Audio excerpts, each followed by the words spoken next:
有一群许多救国团来做父母依然嘅好朋友，佢哋主心嘅休閒插曲，大家佢哋出門往了解細節，都看得到青山鋪路，也係講陪個提起向前嘅眾多小朋友，雖然不下都經濟並唔好，不過還係當然進來讀書哦，所以呢，佢哋都。對了解2006年起時發起了解富人衝出學計劃，為聽小陪個提起嘅學生兒，韓卡到當年嘅3月份要被辦了個嘉年華會，為跳過義賣，來為了啲小朋友來募款。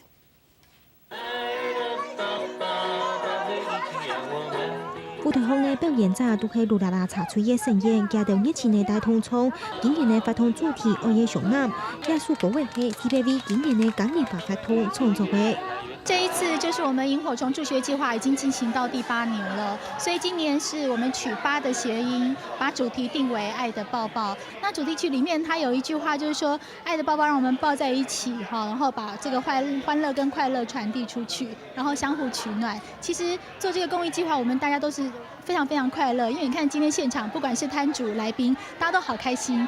小社購者多數工藝品也得各種各樣嘅義賣商品，都係參加助學計劃嘅盛宴，募集各界嘅愛心人士義付會。農業嘅嘉年華，咪係助學計劃，當年就將100件募款發通。當年，我就是差不多3月就開始出嚟辦一個嘉年華會，我哋會摸當多人，唔是當多人來捐錢，有人來捐錢，我哋摸，是干嘢講就有捐錢呢。然後那是大家傾下來聊，傾下來教，按當成住。